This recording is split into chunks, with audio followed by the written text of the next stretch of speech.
Okay, here we go now, getting your opinions on the so-called bedroom tax that came into force earlier this year. And under the plan, let's just explain it. If you're in social housing and you have a spare bedroom, you'll have to pay extra rent, or, as I understand it, you have to give up the house. You can't do that. Or they're also saying you might have to take in a lodger to fill the extra room. That's absolutely right, yeah. Yes, and for Lisa Evans, this has been a terrible blow to an already very, very difficult situation. Lisa is the main carer for her 26-year-old daughter Vicky, who's also with us this morning. Here is Vicky. Good morning, Vicky. Good seeing you. As you can see, Vicky is confined to a wheelchair after an operation on her heart when she was a baby, left her with brain damage. Now, Lisa saw her weekly rent almost treble when this government levy was first introduced, and she now worries that she might have to leave the home that she has shared with Vicky and her children for 17 years. So is it fair, or does this so-called bedroom tax have a place in our society? Also joining us, we've got Sue Powell from the campaign group Hands Off Our Homes, who believes that this housing policy is all wrong. Good morning to you all. Oh yes, sorry. Sorry, Neil. Forgot you on the end. Neil's got his views on that, which may differ from everybody else's, so, but good to see you all. Lisa, what is the situation? You're full-time carer for Vicky, and your house. Tell me about the house that you've got, and indeed what has been done to it. When I first got the property, it was a 3-bedroomed council house with a stair lift to get Vicky up and down. And obviously, as she grew, we applied for an extension so that Vicky, because she was in a wheelchair, can get from A to B and have her own room and bathroom.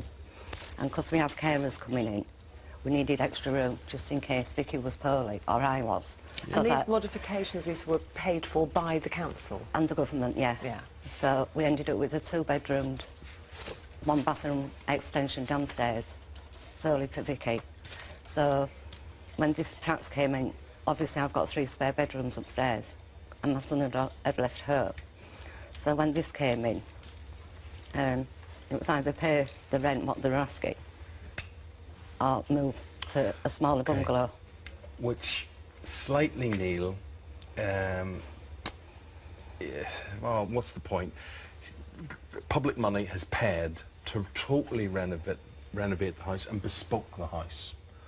What's the point of taking it away from her or making her give up those rooms? 2 quick points. First of all, let's be realistic about the sums of money we're talking about here. Vicky's been paying, I think, £15 a week for what is now a 5-bedroomed house. They wanted to put it up to £50. They, on her appeal and the intervention by, I think, this campaign group, have reduced it back to the £15 a week. It would cost something like £900 a month to hire a similar sort of property. Secondly, there is no question that also that the council, frankly, have bent over backwards on this. They have disallowed 2 of the bedrooms. So what they've actually got is a bedroom for you, Vicky, a bedroom for her lovely daughter, a bedroom for a spare carer, and in real terms what we're talking about here, the council have already said continue paying what you're paying now. Now, the rules are that that has to be reapplied for next April, because that's what the rules are. But there is no suggestion that this council have not basically bent over backwards. This is called a discretionary housing payment. If you could explain that, Sue. Yeah. So, although they're saying, well, right, we want more rent, and then Lisa says, well, I can't afford to pay you more rent. So they've looked at this and given her... But in net terms, how much more are you paying per week or month now than you were for all your improvements? It's covered by discretionary housing payment. So she's not paying anything extra? No, I'm not paying anything extra at the moment. She's not paying the bedroom tax. Right. So the point Neil makes is, and the Department of Work and Pensions and the local authorities say, look, we'll look at this and there will be exceptions, and Lisa was one of those exceptions. Does that not prove that as a system it's working? Well, first of all, the discretionary housing payment is not a permanent measure.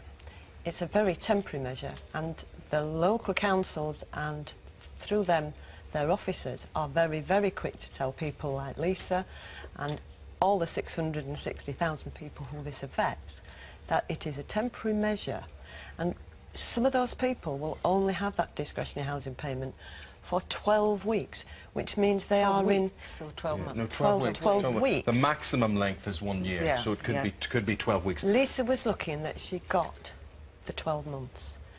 But come April, as Neil has just said, that will have to be reapplied for. In the cases that we know of, where people have had to reapply, they are having then to be asked, in the main, 2 questions.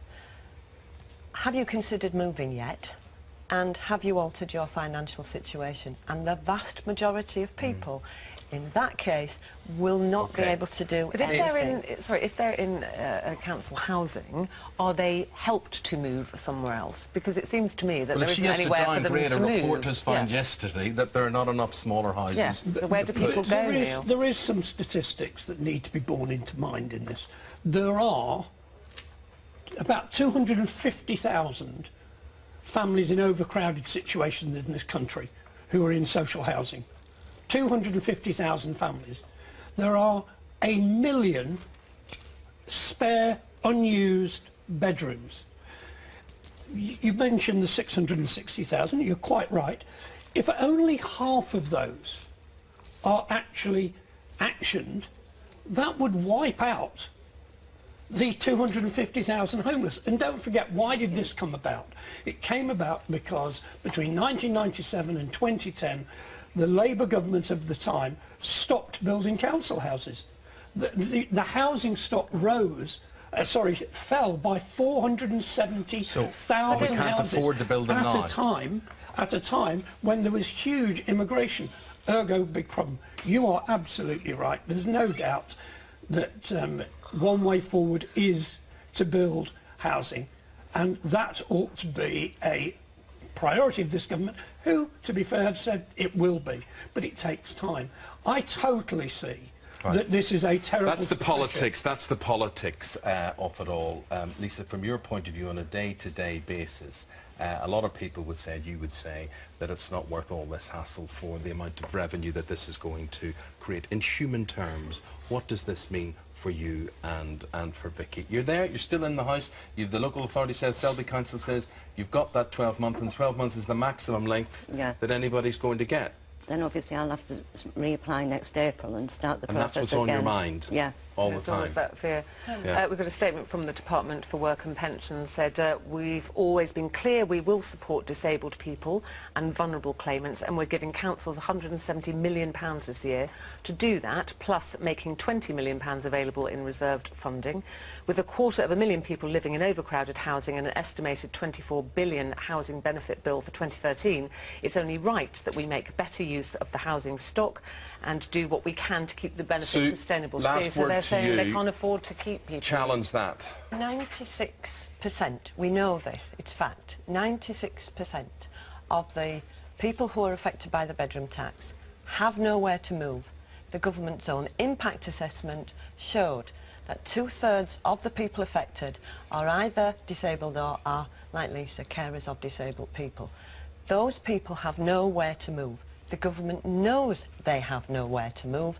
This is not about moving people around neatly between houses. There is only one answer, and that is to build more houses. There's no money. There's no money. They'll say there's no money, and this is one of the ways they're raising money, by doing what they're doing. However unfair you may think this is, and what I want to do now is, there's been a lot of reaction as you've been watching and listening to this morning. You've been getting in touch with Liam, and Liam's now going to reflect what you guys at home have been saying. Yes, we certainly have. This morning we're talking about bedroom tax, of course, and Karen says, I agree with bedroom tax. Why should you get housing benefit for rooms that you don't need or indeed that you don't use? Daisy, morning Daisy, says, if people don't take advantage in the first place, this tax would never have happened and it wouldn't affect the honest people who need it. Beth said this should be an exception for such cases. So let's find out if the majority of people that are watching at home, if you agree with these comments or not. Christian, what's everyone been saying? What are the states? So here is the This Morning house, 3-bedroom house, and basically of all the people that we've looked at this morning, only 6% have agreed with the comments about the bedroom tax being fair, and 94% disagree. So there you go, it's quite a majority there, There's isn't it? a massive majority. As always, keep your comments coming in, and we'll be back a little bit later. Let me just, Christian, just reiterate that to me. Are you saying 94% of people who've got in touch today are saying it is unfair? Yeah, exactly. Right. Okay. There you go. Neil? Like people can't see the sense of this. I think that it's a really difficult situation. I think this government's having to grasp some really unpleasant nettles. I mean, you have to say this is a lovely family. This is a lovely, happy young woman who I've been sort of sitting and chatting with Yes. in the green room. And, you know, you only want well for them. But there is a basic problem. 250,000 families in overcrowded, 1 million spare bedrooms, no money. Well, Okay, I'm sure you'll guys, keep those comments coming in. thanks. Thank you all very Thank much. you. Website, place to go if you've anything to say about this, you need further advice. We will take a short break and we have lots more to come, including the boy band Times Red and fashion. Fashion with Lisa Fitzpatrick, yes. After this.